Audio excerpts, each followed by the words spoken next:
Hello everyone, welcome back to my channel. This is Neetu. कैसे हो आप सब? आई होप आप सब बहुत अच्छे होंगे। कहते हैं, कबीर ने कहा है कि ऐसी वाणी बोलिए मन का आपा खोए, औरन को भी शीतल करे आप भी शीतल होए। यानी कि हमें ऐसी वाणी बोलनी चाहिए कि जो खुद को भी शीतल करे और दूसरों को भी शीतल करे। तो इसी से रिलेटेड मैं आपको एक छोटी सी स्टोरी सुनाना चाहती हूँ।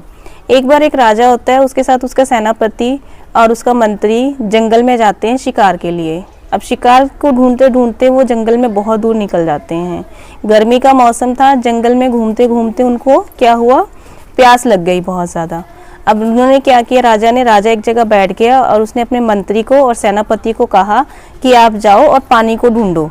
अब सेनापति तो वहाँ से निकला और ढूंढना शुरू कर दिया कि मैं चलो ढूंढता हूँ पानी। चलते चलते उसको रास्ते में कुआं दिखा जहाँ पे पानी था।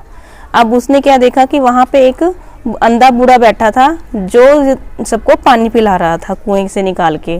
अब उसने क्या किया, पहले तो उसने उसके पास गया, अंधे के पास, और उसको कहा कि मुझे पानी पिला दो, मैं राजा का सैनिक हूँ, सेनापति हूँ, और तुम मुझे पानी पिलाओ, नहीं तो मैं तुम्हारा वध कर दूंगा। अब उससे क्या हुआ, बूढ़े को बहुत गुस्सा आया और उसने कहा कि तुम यहाँ से जाओ, मैं किसी को यहाँ पे पानी नहीं पिलाने के लिए बैठा हूँ, तुम्हारा कोई मैं नौकर नहीं हूँ जो तुम्हें पानी पिलाऊंगा। अब उनको बहुत प्यास लग रही थी, वो सेनापति गुस्से में वहाँ से निकल गया। अब क्या हुआ, अब वह वहाँ से गया राजा के पास सीधा और उसने कहा कि राजा जी, वहाँ पे ना कुआं तो मिल गया है, पानी भी मिल गया है, लेकिन वहाँ पे एक अंधा आदमी, बूढ़ा आदमी बैठा है। हमने उसको कहा कि मुझे पानी पिला दो, लेकिन वो पानी पिला नहीं रहा। अब इससे क्या हुआ, मंत्री को गुस्सा आया। मंत्री ने कहा चलो मैं चलता हूँ, मैं देखता हूँ कैसे पानी नहीं पिला सकता, हमें कैसे उसने मना कर दिया। अब वो बड़े घमंड में और आकड़ में उसके पास गया, बूढ़े के पास, और कह रहा है तुम राजा के मंत्री को और सेनापति को मना नहीं कर सकते, तुम मुझे पानी पिलाओ। अब वो गुस्से में उसने बूढ़े को बोला। अब बूढ़ा फिर क्या बोलता आगे से दोबारा से, चले जाओ यहाँ से जल्दी से, नहीं तो जौन सा ये पानी है ये भी तुम्हें नहीं पिलाऊंगा और आसपास के गाँव से भी तुम्हें पानी नहीं पिलाने दूंगा किसी को। इस तरह गुस्से में बोल के और उसने वहाँ से निकाल दिया उन दोनों को, मंत्री को भी और सेनापति को भी।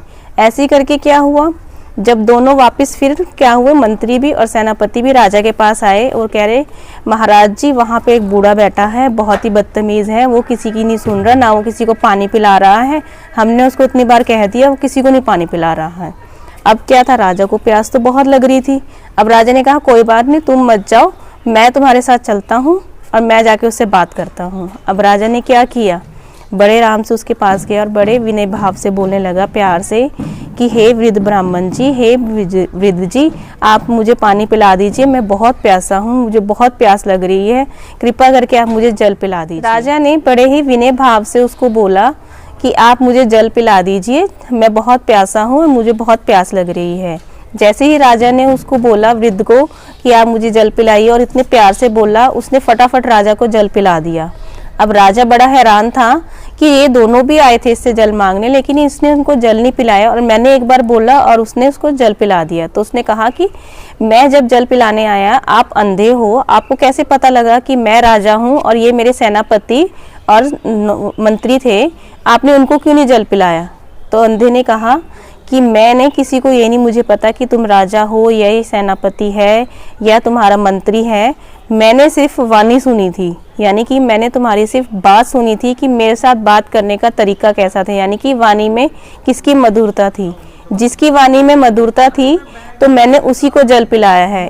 तुमने है जब राजा ने उसको मीठी वाणी में बोला था तो उसका काम हो गया, यानी कि उसको जल मिल गया। तो फ्रेंड्स, ऐसा ही होता है, जब हम किसी से अगर कोई हमने काम करवाना होता है तो हमें एक मीठी वाणी रखनी चाहिए और प्यार से बोलना चाहिए। अगर हम किसी से प्यार से बोलते हैं ना, तो हमारा जो भी काम होता है वो 101% श्योर होता है कि वो होगा। अगर आप किसी को अहंकार से या आकड़ से बोलते हो तो वो काम आपका नहीं होता। तो अपनी वाणी में हमेशा मिठास रखिए, जिससे आपके काम सारे पूरे हो सके। Thanks friend for watching the video.